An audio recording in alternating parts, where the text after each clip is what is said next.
बातें करते हम खेतों की और उसके रखवाली की, बाग बगीचा फल फूलों और फसलों की हरियाली की। हम बीजों की बातें करते उत्तम जल संसाधन की, हम तकनीकी बातें करते फसलों के उत्पादन की। हर किसान का सपना सच हो जीवन सुखद बनाने को, गाँव-गाँव के हर आंगन का प्यारा सा ये दर्शन। कृषि दर्शन, कृषि दर्शन, कृषि दर्शन, कृषि दर्शन, कृषि दर्शन, कृषि दर्शन, कृषि दर्शन, कृषि दर्शन। कार्यक्रम कृषि दर्शन देखने वाले सभी दर्शकों को नमस्कार, जोहार। जी हाँ, हम जानते हैं कि आप हमारे इस कार्यक्रम का बेसब्री से इंतजार करते हैं, क्योंकि आपको भी पता है कि इस कार्यक्रम के माध्यम से कृषि जगत से जुड़ी तमाम जानकारियां हम आप तक पहुंचाते हैं, जिनका आप लाभ उठाते हैं। तो चलिए आज के इस अंक में भी हम आपके लिए लेकर आए हैं बहुत सारी महत्वपूर्ण जानकारियां जो हम आप तक पहुँचाएंगे, मगर उससे पहले हम देख लेते हैं कृषि समाचार। नमस्कार, कृषि समाचार में आपका स्वागत है। मैं हूं मृदुला। आइए देखते हैं आज कृषि समाचार में क्या है खास। अनुदान पर पशु पक्षी पालन के लिए ले सकते हैं मुख्यमंत्री पशुधन विकास योजना से लाभ। मछली पालकों को अनुदान पर मछली चारा देने की है योजना। तेलहनी फसल राई के बेहतर उत्पादन के लिए लगाएं उन्नत प्रभेद शिवानी। अब समाचार विस्तार से। राज्य के विभिन्न जिलों में मुख्यमंत्री पशुधन विकास योजना चलाई जा रही है। इस योजना के तहत राज्य के ग्रामीण बकरा विकास योजना, सूकर विकास योजना, बैकयार्ड लो इनपुट लेयर कुक्कुट पालन योजना, ब्रॉयलर कुक्कुट पालन योजना और बत्तख चूजा वितरण योजना से लाभ ले सकते हैं। इन योजनाओं में अनिवार्य शर्तों के साथ 50% और 90% अनुदान देने का प्रावधान है। इन योजनाओं से लाभ लेने के लिए जिला पशुपालन कार्यालय से संपर्क कर सकते हैं। राज्य के विभिन्न जिलों में मछली उत्पादन बढ़ाने के लिए फीड बेस्ड फिशरीज योजना के तहत 50% अनुदान पर फ्लोटिंग फिश फीड उपलब्ध कराया जा रहा है। इसमें दो तरह की मछली चारा हैं। एक है 4 मिलीलीटर आकार का फिश फीड और दूसरा है 2 मिलीलीटर या इससे छोटे आकार का फिश फीड। इन दोनों तरह के फिश फीड की कीमत 18 रुपये प्रति किलोग्राम है। फिश फीड यानी मछली चारा की खरीदारी के लिए जिला मत्स्य कार्यालय से संपर्क कर सकते हैं। राज्य के जो सूकर पालक अपने सूकरों को बाहर चरने के लिए छोड़ते हैं, वे हर 3 महीने के अंतराल पर सूकरों को एल्बेंडाजोल नामक कृमिनाशी दवा दें।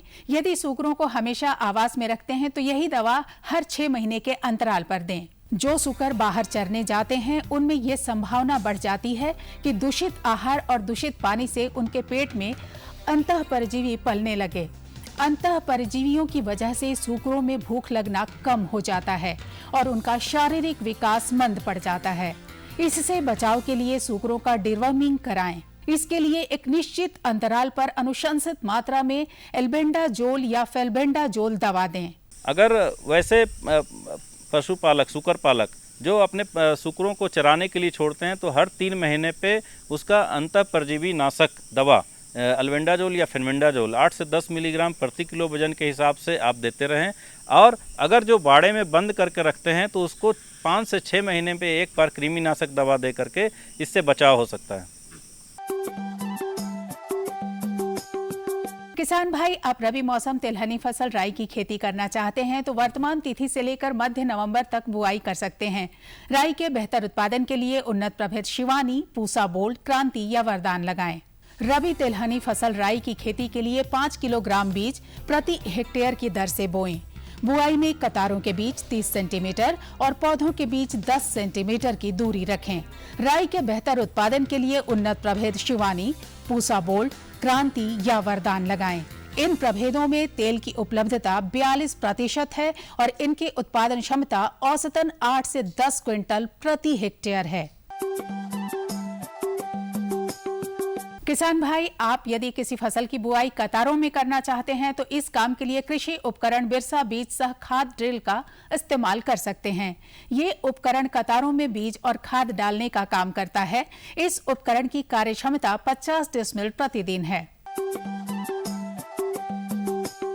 आज हम जानेंगे रासायनिक दवा के बिना प्याज फसल को कैसे कीट मुक्त रखें। प्याज फसल में कीट ना लगे, इसके लिए किसान एक आसान उपाय अपना सकते हैं। इसके लिए प्याज फसल लगाने से 30 दिन पहले 250 वर्ग मीटर भूखंड की दर से खेत के चारों ओर मक्का फसल 2 कतारों में लगा दें।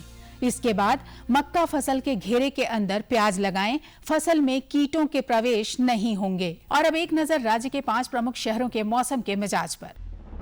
आज राज्य के 5 प्रमुख नगरों के अधिकतम और न्यूनतम तापमान कुछ इस प्रकार दर्ज किए गए।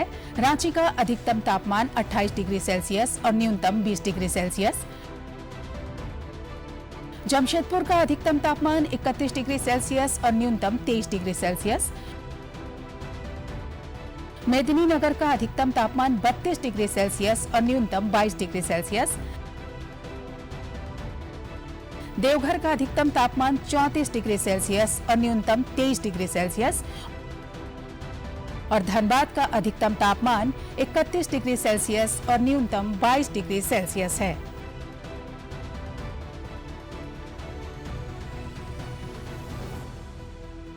कृषि समाचार में आज इतना ही। अगले दिन अगले अंक में फिर मुलाकात होगी कुछ ताजा तरीन खबरों के साथ। तब तक के लिए दीजिए इजाजत। नमस्कार, जोहार। बहुत सारे ऐसे किसान हैं जो राजमा की खेती कर रहे हैं और वो बहुत सारे लाभ भी उठा रहे हैं।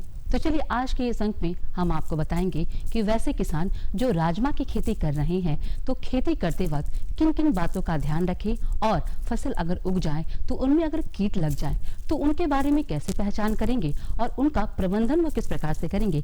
ये तमाम जानकारियां हम आप तक पहुंचाएंगे और इसी के लिए हम आपको सीधे ले चलते हैं विशेषज्ञ के पास। कृषि दर्शन के इस अंक में आप सभी का स्वागत है।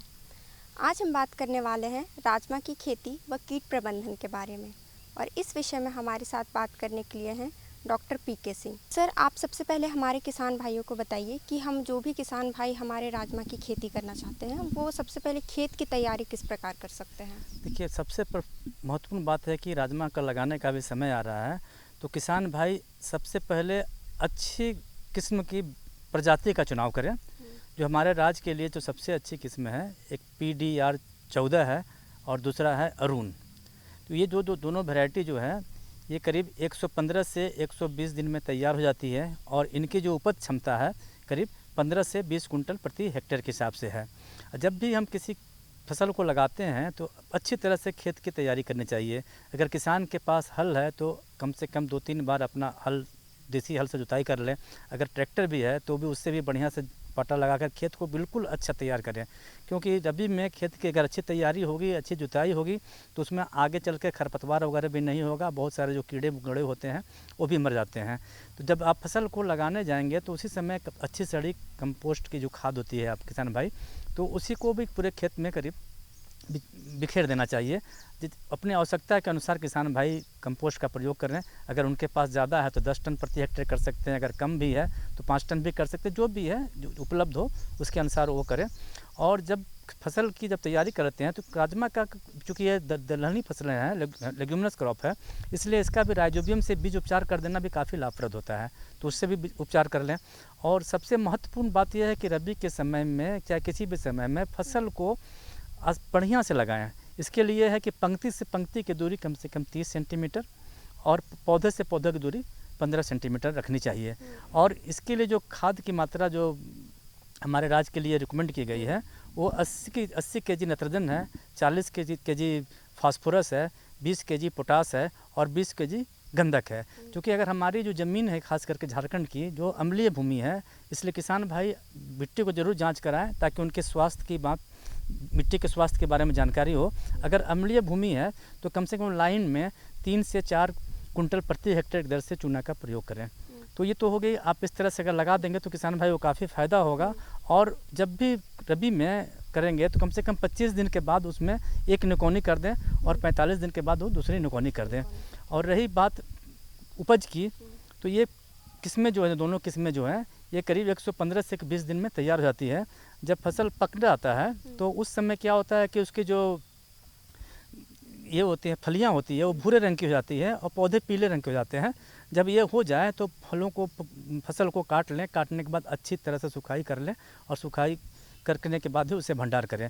और यहाँ सबसे महत्वपूर्ण बात ये है कि कीटों का हाँ, प्रबंधन जी हमारे जी किसान भाई कर जी रहे हैं। जी यहाँ सबसे महत्वपूर्ण बात है कि किसान भाई कितना भी मेहनत करें और अच्छी खेती करें, अगर फसल सुरक्षा पर वो ध्यान नहीं देंगे तो खास करके तो उनको काफ़ी नुकसान हो जाता है। तो अगर देखा जाए तो राजमा क्रॉप फसल में तो मुख्यतः 3 तरह के कीड़े हमारे राज्य में देखे जाते हैं। जिसमें पहला एक तो माहू कीड़ा है, जो देखेंगे बहुत छोटे छोटे काले काले माहू रहेंगे, पूरे समूह में रहते हैं, मुलायम पत्तियों से फलियों से रस्से चूस लेते हैं। इससे क्या होता है कि पौधे की बढ़वार रुक जाती है, और बढ़वार रुक जाती है, और अगर फलियाँ बनती भी है तो वो टेढ़ी मेढ़ी हो जाती है और उसमें दाने छोटे लगते हैं, इसलिए उसका बाज़ार भाव कम होता है। तो पहला मुख्य कीड़ा जो है माहू है। दूसरा कीड़ा जो खास करके लगता है ये तना मक्खी है। उसमें आप देखेंगे किसान भाई कि जब पौधों की जो वनस्पतिक बढ़वार होती है उस समय कुछ पत्तियां सूख जाएगी, अगर वहाँ पर गांठ के पास अगर उसको वो चीड़ कर देखेंगे खोल करके तो उसमें एक कीड़ा दिखता है जो कि ये तना मक्खी है। और तीसरा सबसे महत्वपूर्ण कीड़ा है, जिससे फलियां बनती है तो फलियों को खाने वाले कीड़े होते हैं, जो कि हम लोग फल छेदक समूह के कीड़े होते हैं। तो ये आकर के हमें नुकसान कर देते हैं। और जो यहाँ खास करके जो बीमारी देखी जाती है वो रस्ट हरदा रोग करके एक बीमारी देखी जाती है, जिसमें पत्तियाँ पीली होगी, धब्बे होंगे और ये सूख जाते हैं। तो यहाँ पर हमको खास करके कीटों का प्रबंधन करना बहुत ज़रूरी है। अगर किसान भाई देख रहे हैं कि उनके खेत में माहू का प्रकोप हो गया है तो किसान भाई 2 तरह से कर सकते हैं। एक तो दवा आती है नीम से निर्मित दवा आती है एजारेक्टिन, उसकी जो है अगर 100 ppm की है तो उसकी 1.5 ml मात्रा को 1 लीटर पानी में मिला करके आप छिड़काव करें।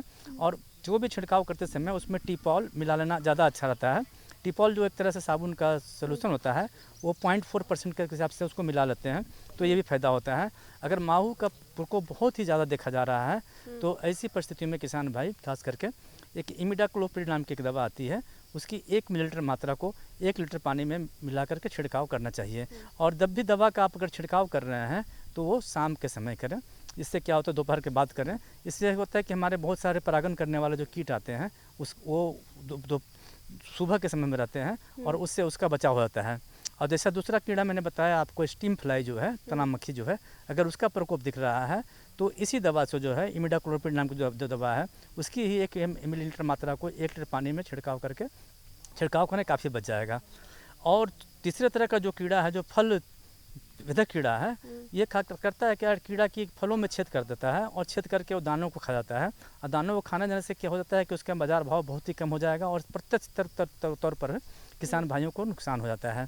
अगर किसान भाई अगर उसको देख रहे हैं कि बहुत ज़्यादा कीट लगा हुआ है और उसमें है तो इसके लिए एक दवा आती है एस्पाइनोसाड नाम की दवा आती है, उसकी जो है 1 मिलीलीटर मात्रा को 2 लीटर पानी में मिला करके आप छिड़काव कर देंगे तो इससे उसका बचाव हो जाएगा। किसान भाइयों, आपने देखा हमारे विशेषज्ञ ने आपको कितनी अच्छी और महत्वपूर्ण जानकारियाँ दी। हमारे साथ बने रहने के लिए बहुत बहुत शुक्रिया। डॉक्टर साहब आपका भी शुक्रिया। किसान भाई नमस्कार।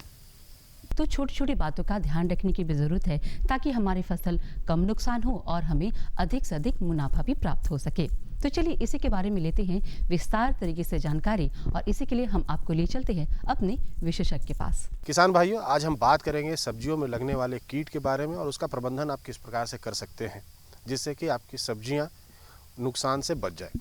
और इस महत्वपूर्ण विषय पे जानकारी देने के लिए हमारे साथ उपस्थित हैं विशेषज्ञ डॉक्टर पीके सिंह। झारखंड के किसान जो है सब्जी की खेती पे बहुत ज़्यादा निर्भर रहते हैं, लेकिन कहीं ना कहीं उनको जो कीट की समस्या है या रोग की समस्या है वो परेशान करती है। तो अगर सब्जियों की बात करें झारखंड के परिप्रेक्ष्य में, जो यहाँ पे फूल गोभी, पत्ता गोभी, बोधी, बैगन, शिमला, इस तरह की जो खेती करते हैं किसान भाई, उनके फसलों में किस तरह के कीट जो हैं वो प्रमुखता से लगते हैं और क्या उसके लक्षण हैं? देखिए, कीट जो है अपने स्वभाव के अनुसार ही फसलों को, सब्जियों को ही नुकसान पहुँचाते हैं। और हमारे किसान भाई अच्छा मेहनत करते हैं, क्योंकि सब्जी का बीज भी बहुत महंगा होता है, काफ़ी पैसा खर्चा करते हैं। अगर वो फसल सुरक्षा के प्रति ध्यान ना दें तो उनको काफ़ी नुकसान हो जाता है। और अभी के समय में देखेंगे तो खास करके झारखंड में हमारे किसान भाई अगर सोलनेसिया वर्ग में देखेंगे तो इसमें बैगन, टमाटर की खेती करते हैं। अगर क्रूसीफेरियस वर्ग में देखेंगे तो उसमें बंधा गोभी, फूल गोभी, मूली की खेती करते हैं। तो ये मुख्यतः ये सब चीज़ अभी के समय में किसान भाई लगाते हैं। और यहाँ पर हमारा जो राज्य है खास करके सब्जी में आत्मनिर्भर है और हम लोग ऑर्गेनिक की तरफ जा रहे हैं। अगर हम लोग ऑर्गेनिक की खेती कर रहे हैं, अगर विदेश में भेजेंगे, अगर उसमें हमारे कीटनाशक दवाओं का असर रहेगा तो वो अस्वीकृत हो जाएगा, उससे किसान भाई को बाजार भाव नहीं मिल पाएगा। इसलिए सब्जियों की खेती करते समय किसान भाई को बहुत ही ध्यान देने की ज़रूरत है। वो कोशिश करें कि हम जैविक विधि से ही खेती कर लें, और बहुत ही ज़रूरत पड़े बहुत ही तभी हम कोई भी कीटनाशक का हम प्रयोग करें।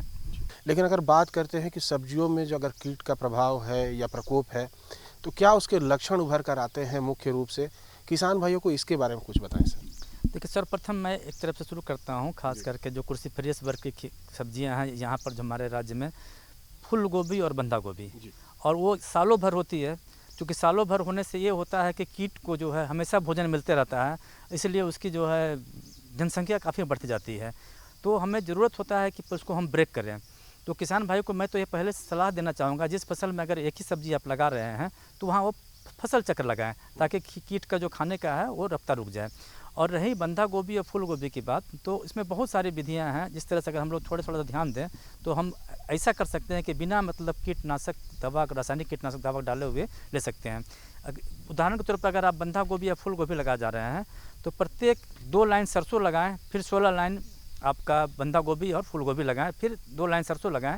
ऐसा करने से क्या होता है कि ट्रैप क्रॉप होता रहता है, क्योंकि सरसों भी है वो भी एक क्रूसीफेरस वर्ग का है, उसी परिवार का है, जिसमें कि पत्ता गोभी या फूल गोभी भी आते हैं। जो कीड़े जो हैं वहाँ ना जा करके यहाँ चले आते हैं, खास करके सरसों को खाते हैं, और हमारा जो फसल है पत्ता गोभी बंधा गोभी की 70 से 80 दिन में हम निकाल लेते हैं। तो एक तो इस तरह से भी बचाव हो जाता है। दूसरी जो हमारे यहाँ सबसे जो महत्वपूर्ण कीड़ा लगता है, एक डायमंड बैक माथ, जिसको हीरा पृष्ठक कीड़ा बोलते हैं। उसके फतंगे अगर देखेंगे किसान भाई, प्रकाश की तरफ आकर्षित भी होते हैं रात में, उस पर एक डायमंड तक का चमकता हुआ पंख पर दिखेगा, तो इसका मतलब वो डायमंड बैक माथ है। और ये कीट जो है, हम लोग ये अनुभव किए हैं कि किसान भाई भी अनुभव किए होंगे कि जब वो जहरीली कीटनाशक दवा का डालते हैं तो भी कीट नहीं मरता है, और अपनी शारीरिक क्रिया प्रणाली में बदलाव ले आता है और कीटनाशक के प्रति रेजिस्टेंट डेवलप कर लिया है। तो ऐसी परिस्थितियों में तो ट्रैप क्रॉप कर दिए। उसके बाद जो किसान भाई सबसे महत्वपूर्ण बात है, नीम से निर्मित दवा का प्रयोग करें। जैसे सबसे अच्छा है कि जब वो खेत में अगर फूल गोभी और बंधा गोभी लगा रहे हैं तो उस समय कम से कम 125 kg नीम की खल्ली अगर किसान के पास अवेलेबल है तो जहाँ लगा रहे हैं जड़ के पास प्रति हेक्टेयर के हिसाब से प्रयोग करें। और फिर 25 दिन के बाद जब वो फसल में कोड़ाई करते हैं तो वो भी फिर 125 kg नीम की खल्ली डाल दें। तो ऐसा कर देने से होता है कि शुरू की अवस्था में भूमि में लगने वाले कीड़े या रस चूसने वाले कीड़ों से बचाव हो जाता है। और रही बात जब डायमंड बैक मार्क या बंधा खाने वाला कीड़ा अगर दिखता है, माहू भी लगता है उसमें, तो उस परिस्थिति में किसान भाई उसको आप ये करें कि नीम से निर्मित दवा होती है एजाडिरेक्टिन, उसका आप छिड़काव करें। उसकी जो है अगर 1500 ppm की एजाडिरेक्टिन है तो 1 मिलीलीटर 1 लीटर पानी में मिला करके उसमें कुछ टिपॉल जो है मिला लें, वो घोल होता है एक साबुन का, तो इससे काफ़ी प्रभाव होता है। और ख़ास करके एक दूसरी दवा आती है बेटी बेसिलस थुरेंसिस नाम करके आती है दवा, जो कि उसके भी जो है 2 ग्राम को 1 लीटर पानी में मिला करके आप उसको छिड़काव करें। तो इससे क्या होता है कि डायमंड बैक मॉथ है या अन्य लार्वी जो है लेपिडोप्टेरस वर्ग के जो भी आते हैं तो वो उससे भी उसका नियंत्रण हो जाता है। तो इस तरह से भी इस कीट का काफ़ी बचाव हो जाता है। अच्छा सर, फूल गोभी और बंधा गोभी के अलावा झारखंड के किसान जो है बैगन की भी खेती करते हैं या इस तरह की और भी सब्जियों की खेती करते हैं। उसमें आमतौर पे एक समस्या देखा जाता है कि फल में छेद हो जाता है, कीट फल के अंदर चले जाते हैं। तो इससे किसान भाई कैसे निपट सकते हैं? देखिए, ये जो भी कीट जो है उसको हम लोग करते हैं बैगन का प्रोह छेदक और फल छेदक कीड़ा, जो शुरू की अवस्था में किसान भाई देखे होंगे जब बैगन जब वेजिटेटिव ग्रोथ में रहता है, वनस्पति बढ़वार की अवस्था में रहता है, तो उसके जो ऊपर के सूट जो होते हैं, पत्तियां होती हैं, सूख जाती हैं। अगर किसान भाई उसको खोल कर देखेंगे तो उसमें कीड़ा दिखेगा और ये कीड़ा भी काफ़ी नुकसान पहुंचाता है। और जैसे ही फल बनना शुरू होता है तो ये कीट जो है फल पर ही छेद कर देता है, और छेद कर देने से क्या होता है कि फल की आकृति बिगड़ जाती है। कभी कभी फल में छेद हो जाता है तो कीड़ा लग जाता है, वो सड़ भी जाता है और किसान भाई को उचित मूल्य नहीं मिलता है। और ये कीट भी जो है बहुत सारे कीटनाशक रसायन जो है जहरीली कीटनाशक दवाएं उसके प्रति वो सहनशील बन गया है। दवा डालते हैं वो कीड़ा ना के बराबर कंट्रोल होता है। किसान भाई ऐसा अनुभव किए होंगे। तो इसके नियंत्रण के लिए सबसे अच्छा तरीका ये है किसान भाई, एक फेरोमोन ट्रैप्स आ गया है इसके लिए। इस कीड़ा वैज्ञानिक नाम है लुसिडोनस ऑर्गेनेलिसिस, तो लुसिडोल्यूर करके आया है। आप किसान भाई उसका आप प्रयोग करें, उसको अपने खेतों में लगाएं, 10 भी लगाएं तो उसमें जितने भी कीड़े हैं आकर्षित होकर मर जाएंगे। और दूसरा सबसे महत्वपूर्ण काम है, जब खेत में अगर कीड़ा दिखता है, अगर अभी के समय में जिसका प्रो सूख गया है उसको आप किसान भाई चुन लें, तोड़ लें और उसको ज़मीन में गाड़ दें, नहीं तो फिर वो पिल्लू उससे निकलेगा और आगे अपनी संख्या को बढ़ाएगा। उसी तरह से वो फल में भी कर सकते हैं। और यहाँ भी जैसे मैंने बताया कि नीम की खल्ली जो अगर शुरू में दिया जाए तो काफ़ी कारगर होता है। और दूसरी बात है कि जब फल में कीड़ा लग रहा है तो तो उस समय जो है नीम से निर्मित दवा है उसका भी हम लोग प्रयोग करें, खास करके जैसा कि मैंने बताया। तो किसान भाइयों, देखा आपने कि हमारे विशेषज्ञ ने आपको बताया है कि आप रासायनिक कीटनाशकों का प्रयोग करें, लेकिन नियंत्रित रूप में करें और हो सके तो जैविक कीटनाशी की तरफ अपना रुख करें, क्योंकि मानव स्वास्थ्य भी ज़रूरी है। आप जिस तरह के फसल का उत्पादन कर रहे हैं उस पर अगर कीटनाशी प्रयोग करते हैं रासायनिक, तो आपकी लागत भी बढ़ती है और कहीं ना कहीं मानव स्वास्थ्य पर भी दुष्प्रभाव पड़ता है। इसलिए जैविक की तरफ ही आप रुख करें। सर, आप हमारे कार्यक्रम में आए और कीटनाशकों के प्रयोग और इसके प्रबंधन के बारे में बताया, इसके लिए आपका बहुत बहुत धन्यवाद। हाँ, किसान भाइयों को भी जोहार, नमस्कार। और अगर आप हमारे इस कार्यक्रम के माध्यम से कोई भी जानकारी लेना या देना चाहते हैं तो आप हमें इस पते पर संपर्क कर सकते हैं। तो जल्दी जल्दी हमारा पता नोट कर लीजिए।